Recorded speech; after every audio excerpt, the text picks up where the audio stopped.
Louisville and Kentucky the other night after the win. Now you know who it is. How much does that change? A little bit. Yeah. Right. We Saturday was an interesting experience because part of me wanted to just take a break from soccer, and a mental break, a family break, a beautiful weather break. But then the team that we were going to play next was facing off on TV, and so managed to actually not be around the TV for parts of it, but by the end of it, my whole family was locked in watching PKs. Either team we were going to play is very good. Don't think there was a right answer on who we wanted to play. If you can answer not really excited to play either, would probably been fair, but that's how it goes this time of year. So now that we know that it's Louisville, we could refine our game prep. We can really get into the scout. We can talk about any game planning that needs to take place. So it becomes more real for sure. Anything else obviously you're already familiar with Louisville, but anything else you've learned about them that's maybe surprised you or that you has particularly stood out in the last few days? I was pretty familiar with Louisville as a program for the last 5-10 years. Even back to my days at Cincinnati and Miami, we played Louisville during those stretches, and Karen was the coach. I think I mentioned it before. This year, from the beginning, they looked different, substantially different, felt different shape, different identity. I'd say probably an extra level of I don't know if buy-in would be the word I use, but like you could tell right away when I saw them play that this is a real team. I think the first match I watched them play this year was against Florida State, pretty shortly after we had played them. You start cheering for the teams that you played and all the RPI stuff, and Louisville very much went toe to toe with Florida State, and that was a close game that Louisville was knocking on the door towards the end to try to tie it up. So that one I was like, huh. And so it probably brought me back to watch some of their other games, and they dismantled some teams in the non-conference. They were dropping goals left and right, but I think what's even more impressive is just the run they made through the ACC. And so I think the only games they lost were against like top 5 teams in the country. They were able to beat the Virginia Techs and I believe the Clemsons of the world, and so it's a very good team. They're good in possession, but they don't just do it for possession's sake. They have the team working very, very hard. They've got a lot of athleticism. It's a very good team. It's not back-to-back nights or anything crazy, but is there any advantage to knowing that they had to go extended time to get through round one, or is that not, it's too far apart? Honestly, I think at this time of year you find a way to get to refill the tank. So even when we went Monday and Wednesday in the Big 12 tournament, which we hadn't had to do all year, I'm sure the players were tired, but I don't know if you would have been able to tell that evening. Right. When the stakes rise, you kind of find a way. So if given the choice in an absolute vacuum, people would probably take the extra rest, but I don't really think it provides much of an advantage. You've talked about the way you guys changed shape and how it's helped you. Obviously, those two that we were just talking to were kind of big parts of that. Yeah. How have you seen them adapt to their new roles over the course of the last month or so since you did that? I've been really impressed by both Emily and Livy's ability to adapt to new roles. So, Livy's was completely different, going from the middle of the park in an attacking role there to being a wing back, which I don't think she's ever really played that role. It's a big difference. To me, I think it feeds into a lot of her biggest strengths.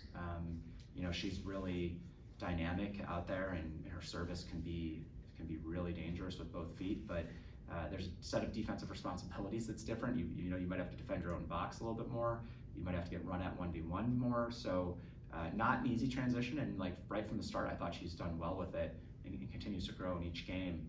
I think Emily Tobin's was borderline seamless, which is real challenging to move to center back. That position in our system and with our coaching is pretty demanding, and has probably thrown a lot of people through some growing pains. I think Emily's growing pains probably took place more last year or the beginning of this year, and all the work that she did to even be successful at wingback, and all the video and all the conversations of how everything works within our system probably allowed her to understand, okay, well, it's not that much of a difference, even though most people would feel that it is. But honestly, from day one, I think maybe Iowa State was the first time we did that. We were sitting there on the bench and being like, man, she looks like she's been doing this forever. And I thought she was, very, very, very solid throughout the Big 12 tournament. So impressed with both of them for sure. What do you think about just the format of the tournament, that you have this first one at home, and now these next two are going to be in Durham no matter what, as opposed to maybe having the first two at home and then whatever happens next happens next? As a 3 seed, it would be nice, having another one at home. I think if you're a different seed, you're like, oh, that's fine. No, I know there's been talk, and they've shifted it around through different years of who gets home when, and is it a 1-game weekend or is it a 2-game weekend. I'm not just saying this. I'm right now, I'm pretty happy just to be playing, and whether it's at Rock Chalk or whether it's in Durham or whether it's wherever, we'd be pretty happy playing. As we grow as a program, if you talk to the TCUs of the world or the Penn States of the world, or they oftentimes plan and think beyond this weekend, and very much have experienced the difference between being a 2 and a 3 seed, or a 1 and a 2 seed, because that team theoretically gets to host the Elite 8 game. I do hope and think that we'll grow into a program that maybe has those sort of issues on mind throughout the year. Right now, I'm not quite as concerned. I think it's how it's been done the last couple of years. I think it's fair. It makes me wish we would have won the 2 seed. And I think I've said it before, we might have been in contention with that for had we won the Big 12 final. But that was that part was in our control, and we didn't get it done. And so, no complaints at all with the situation we're in. If you had to sum up the overall personality of your team, top to bottom, reserves and starters, you've got Lexi and Jill, who are your top goal scorers, who are pretty selfless. Carol, one of the best players in the country, who wouldn't tell you that herself, right? What would you say the identity or personality of this team as a whole is? I just had a conversation about this morning. Awesome. Ran into an alum at the Roost this morning as I was going to a recruiting meeting, but was talking about our team, and we get the academic report every Monday, and every time I go through it, I'm like, holy cow, like it's a whole lot of A's for whatever it's worth. This is a team that takes care of business, responsible, great in the classroom. These aren't just filler words. They're like great representatives of the University of Kansas and KU athletics. They handle themselves with class. They are grateful. They treat people well. They treat each other well. I've had next to no issues at all this entire fall, and that's coming off of spring, where at the end of it, I'm just like, I didn't even realize as it was going on, but we didn't have to deal with a single issue this spring. So whether that's academics, whether that was disciplinary, we give them a lot of freedom in the spring. No one took that the wrong way. No inner team fighting, which is natural on any team. You're in tight quarters and you're competing against each other. So this is a group that works for each other, cheers for each other, is willing to do the work, is willing to take criticism.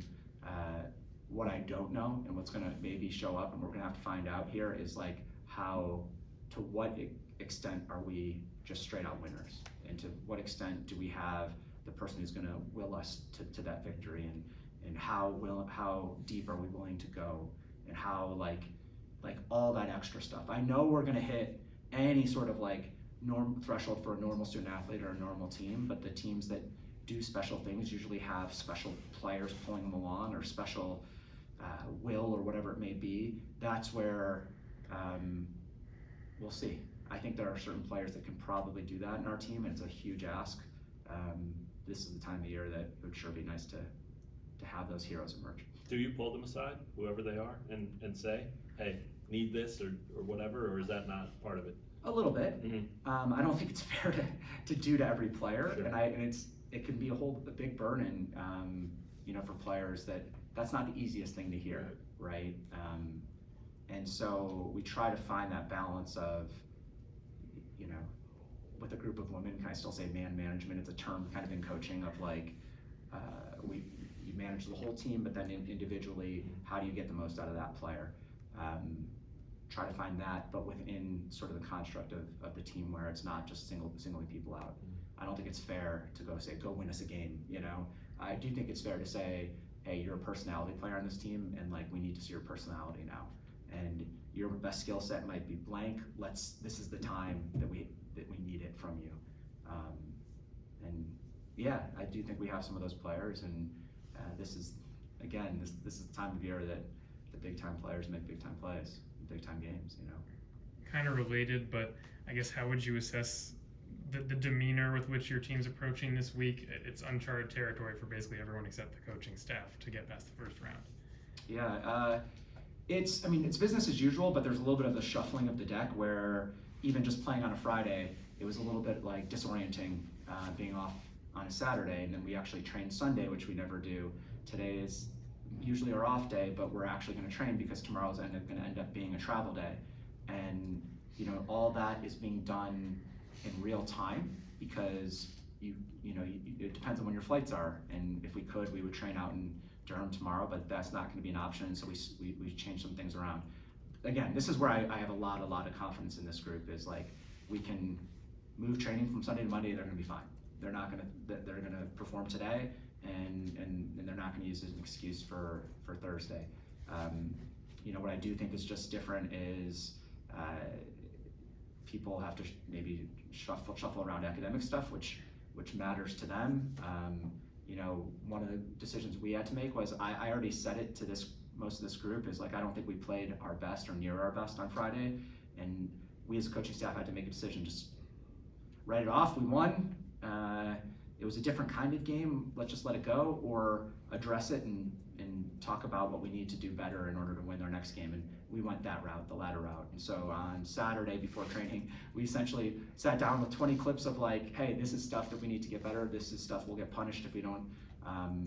And I think the team took it the right way, but you never quite know as a coach. And so we're getting close to uncharted territory too. Like this it's not like it's not like our coaching staff is going on back-to-back national championships or anything too. Like we're working to try to break through our respective ceilings, and the cool thing is we get to do it together. Coach, have you looked forward to Sunday even, to Duke or possibly even UCF at all? I mean, I know when the game is. Here's a real life example is like my wife really wants to come out to Durham and figure it out.